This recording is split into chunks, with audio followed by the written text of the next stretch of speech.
Hello hello, xin chào các bạn, mình là Su đây.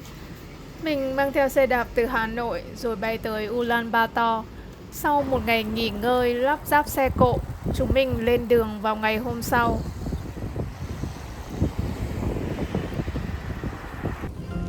Ý tưởng về chuyến đạp xe ở Mông Cổ lần này có phần hơi điên rồ. Mình cũng không có nhiều sự chuẩn bị trước đó. Mình mua một chiếc xe đạp cũ, sắm sửa thêm phụ tùng, luyện tập hàng ngày rồi cứ thế lên đường. Chuyến đi này mình không độc hành mà có thêm chị Trang đi cùng. Được cái chúng mình đều dễ ăn, dễ uống, nên chỉ cần bánh mì phết bơ lạc như vậy cũng đủ nuôi dưỡng sự hào hứng suốt chặng đường dài.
Gần 6 giờ chiều, chúng mình tìm được chỗ dựng lều lý tưởng nên quyết định dừng lại.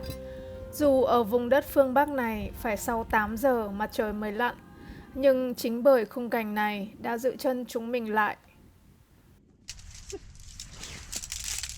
Nhiều phút lắm.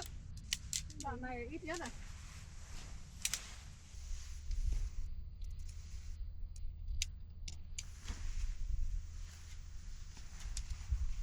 Ta-da!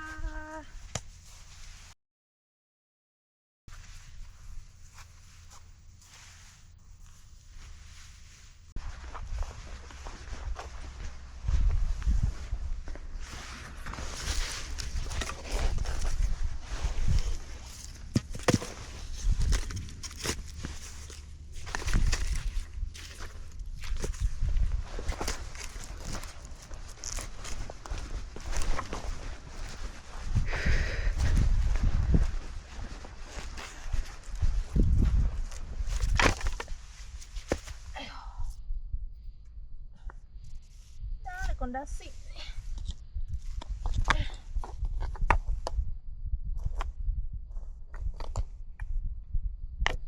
Au, bao nhiêu năm chơi đồ hàng giờ đã phải dùng. Ok.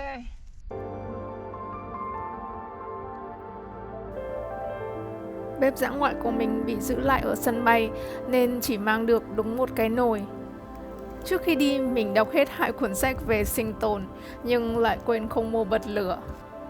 Vậy là chị Trang chạy ra hỏi người đi đường để xin diêm, còn mình thì đi gắp phân ngựa khô để nhóm bếp. Nhờ vậy mà lửa bén rất nhanh, và rồi chúng mình có một nồi cơm dẻo thơm cho bữa tối.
Bác gái này khi thấy bọn mình dừng lại bên đường liền mang ra một bát cốm sữa mời chúng mình ăn, rồi hỏi có cần nước uống không.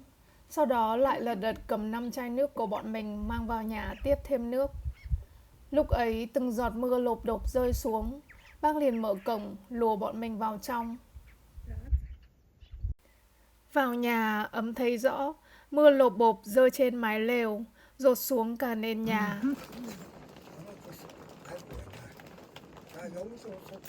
Дайдад чи зүгээр над хоолыг хийчих та би энэ хоёр дүүтэй үцэгийг хөвдөг байгаа чи дайлж гоод дайлнаа зүгээр. Энэ өгсөн юм аа. Em trai bác nấu món tsuvian. Món này gồm thịt bò hoặc thịt cừu nấu cùng với khoai tây, cà rốt. Cuối cùng bỏ thêm mì sợi. Trời lạnh cộng thêm việc mấy ngày liền ăn đồ khô, nên khi nhìn nồi mì bốc khói thế này, thật sự rất cuốn hút.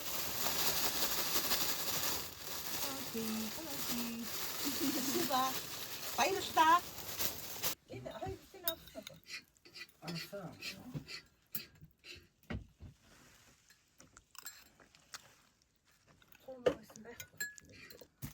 Монголиа талах чихэр. Атар.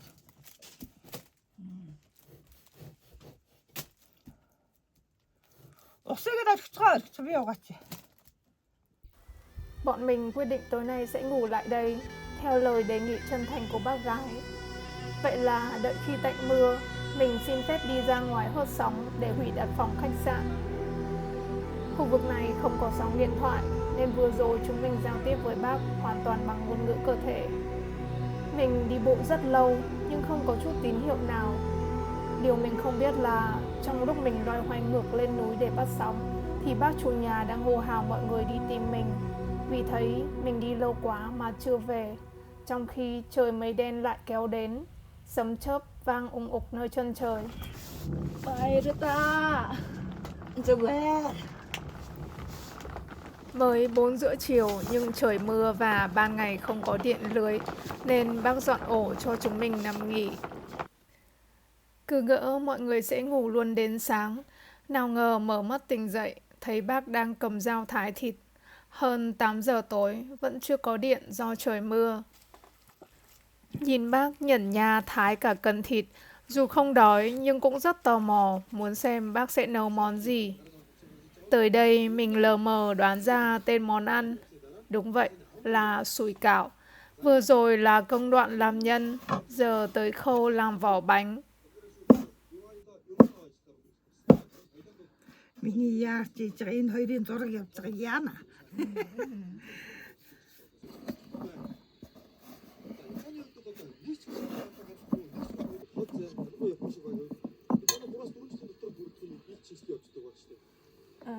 어떠거나 나가시면 뭐라 борт байна туршлага байна. За такийн дагуулт хийсэн. Аталхад юм даа юм манара туртаа шүү юм манара тоо. Намхан намаа. Завсрдаг байлаа да. Сочиудаг цог яасан. Фүсэрдээ да.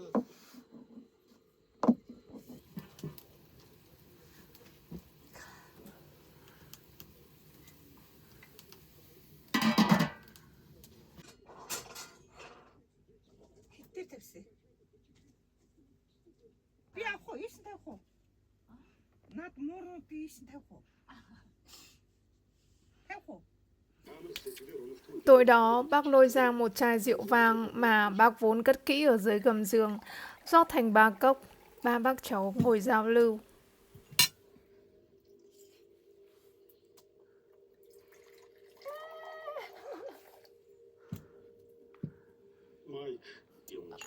Дарс Монголи дарс.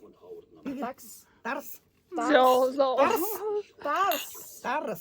Дарс. Эрүүлийн хинтлөө. Эрүүлийн хинтлөө. Irritating Төлөө. toyo. Аа. Irritating toyo.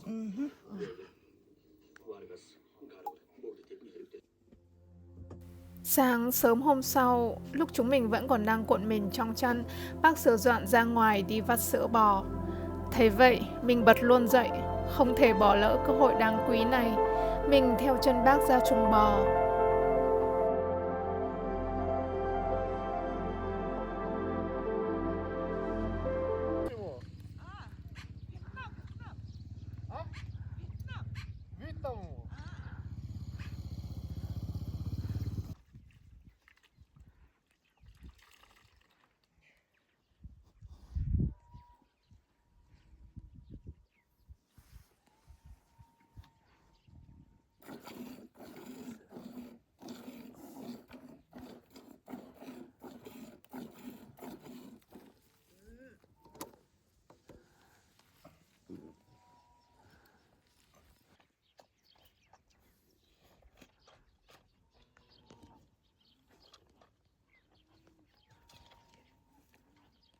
Chào. Tay tớ lạnh nhá.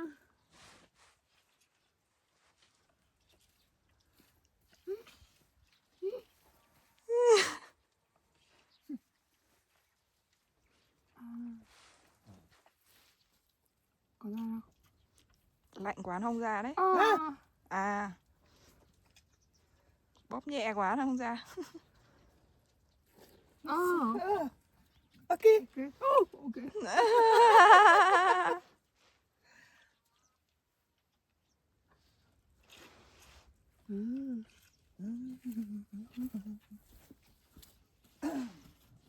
Sao có thể ra liên tục như thế? Mạnh tay ấy em. Tay mình yếu.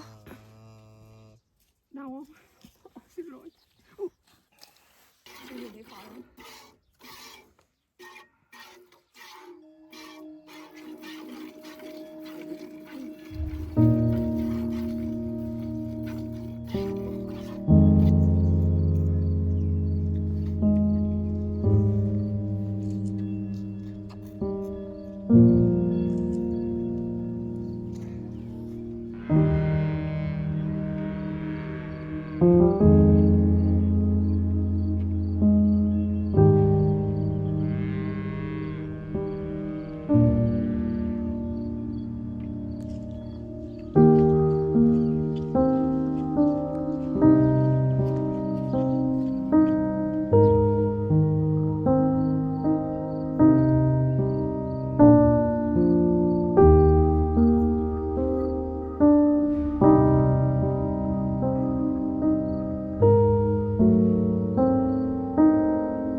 cháu kéo nhau ra về.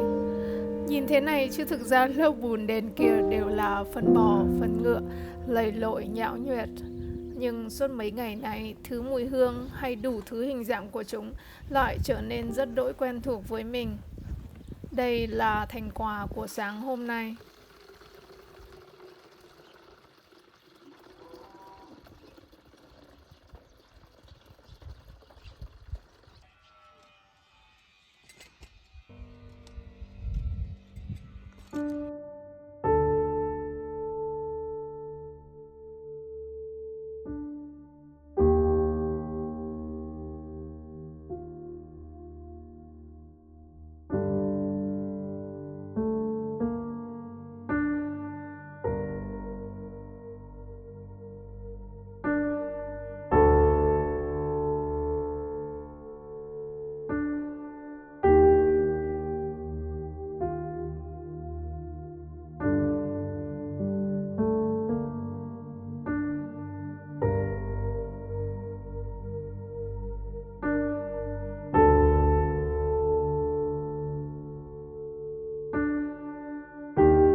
옷 닦아돈 약사 오르다 한가 사흔히래고 오르는 хүр틀야를 다비 오르다리 못가고